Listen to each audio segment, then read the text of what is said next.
Hey guys, my name is Fernando. I'm with South State. I'm down here in Lee County, Lehigh Acres, Fort Myers, Cape Coral. If you're thinking about buying and selling, give me a call. Hopefully, we can help you out here. If you're buying or you're selling and you're thinking about what's going on with the market, because everybody has an opinion, and I want you guys to think outside the box. I kind of want you to think.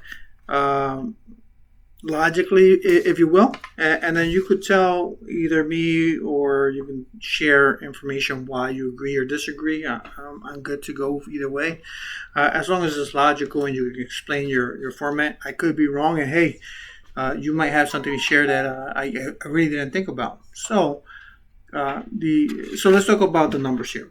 Guys, we're going to talk about real estate. There's a lot of historical data that we use every single day. And not just one thing would affect the real estate market. Okay? I just want to say that again. Not just one thing would affect it. So if we look at history in general, we are going to be able to look at a lot of different things. So if you're looking at my screen, I want to share some stuff here, right? Let's go with...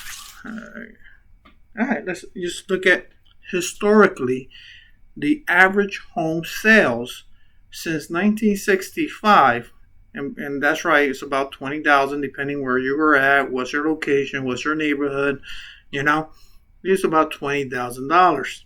Okay, 1965, $20,000. 10 years later, in 1965, it had a slight uptick.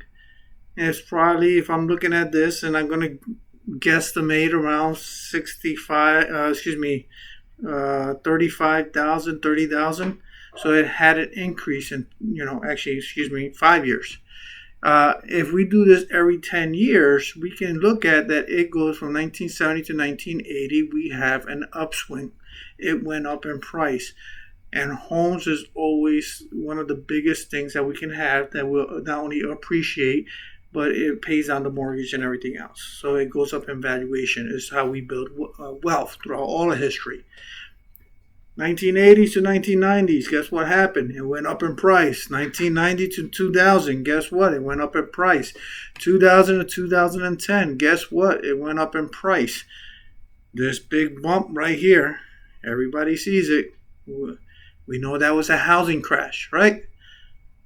But this was caused by a lot of different other reasons. We want to discuss that another time. We can, but I mean, let's really be real. If you throw a line from here to here, or whichever point you want, it's still higher than here. It went up in price. We had a correction from this big bump to all the way down here. But guess what? 10 years later, we're up in price. What do we believe is going to happen 10 years from now? Okay? I don't think it's going to go down. I really don't, Now, let's talk about interest rate. Interest rate has been one of the most talked about issues here every day. But if we look at 1962, it was at 4%, right? It went all the way up in the 80s, up to 14, some places 16%. And then they've been dropping since then, and dropping, and dropping. It got to the point that, guess what? It was almost giving the money away for free. Basically, almost 2% interest or whatever the case, wherever you fell in place, right? So now what happens here, guys? We started going back up. This can't go any lower, guys. It really can't. We knew this was this price range was not going to happen. It's not going to stay long. And we kind of predicted and said it's going to go back to that 6-7%. We was hoping to stay around the 5.5%. That's kind of what we was hoping it comes back down, but the government's saying other things, but that's a whole different topic.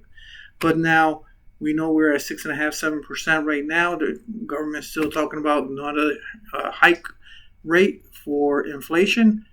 That's a whole different topic, but we'll probably touch on it later. Okay.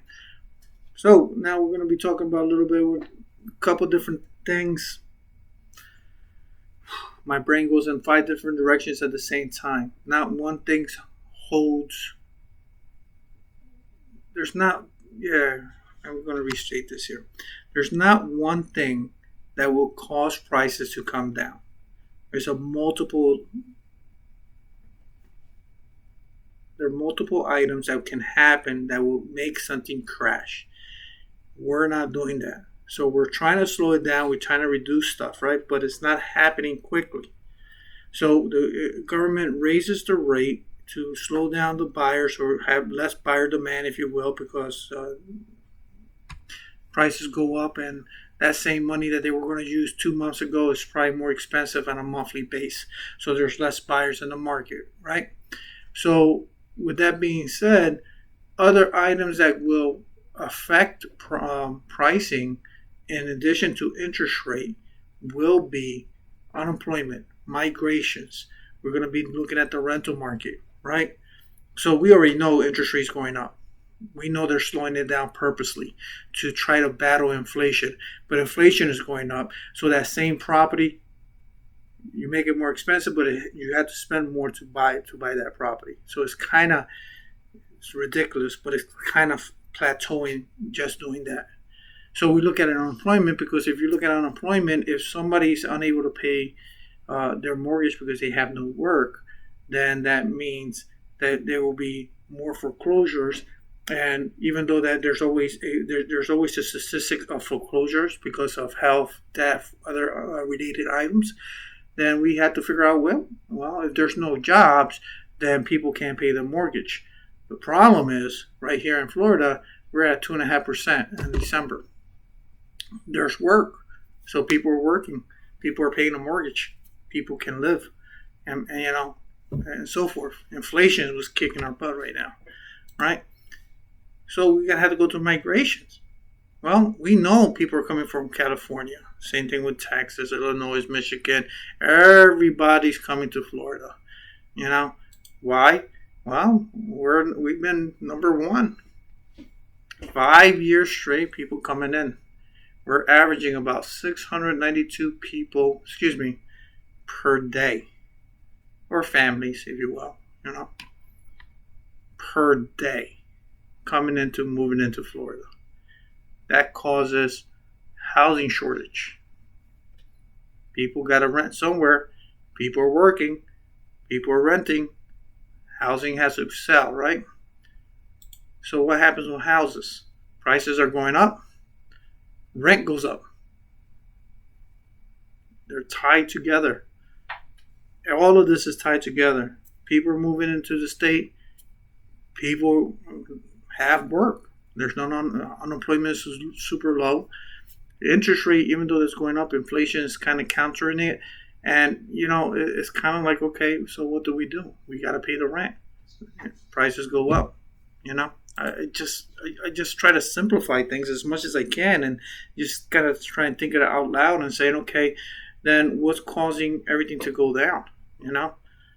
Really, we really have to think about what we're saying here.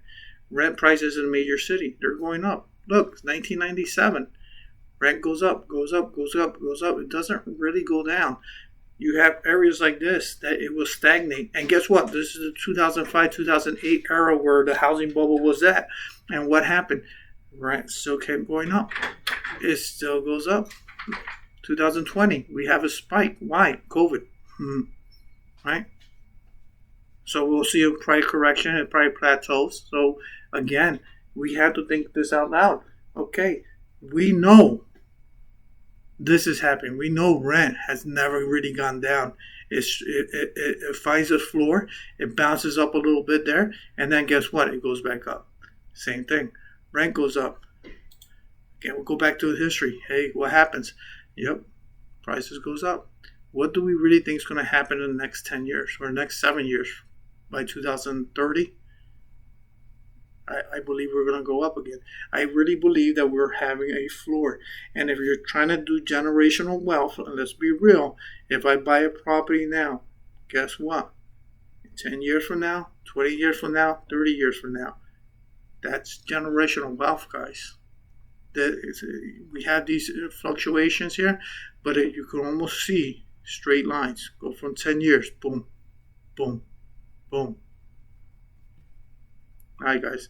Liz, I hope this helps somebody. I'm not sure if it does, it doesn't. Maybe it opens up some questions. Maybe we say, oh, what about this? What about that? Yeah, guess what? There's a whole bunch of stuff there. This is not guaranteed. This is just basically one man's opinion of what's happening. Do I see the crash happening? No. Do I see a correction? Yes. I'll say this 1,000 times to 1,000 different people. Unless somebody shows me why it will go down. You know, everything here is lining up to have a stability.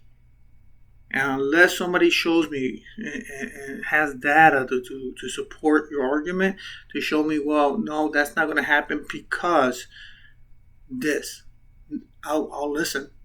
But honestly, if you have work and you're able to pay that rent or that mortgage or whatever the case scenario is, people are still moving into town. We still have, because of so many people moving into the state, we still need places to go. Interest rate, I know they're going to raise it again. That's my gut. That's what it's telling me. And if they raise it again, there's going to be less that they're forcing it down there. But that's not just one thing that's holding it down. You know what I'm saying? You have to have all of these factors for it to crash, for it to just come to a screaming halt and go the other way.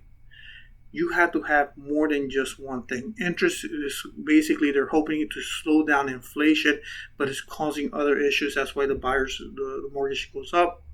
They have to come down in their purchase power. So again, there's so many factors here. I see it slowing. I see it correcting. I do not see it crashing. If you think it's going to crash, it has to be for some other black swan event, something else that will cause it to crash.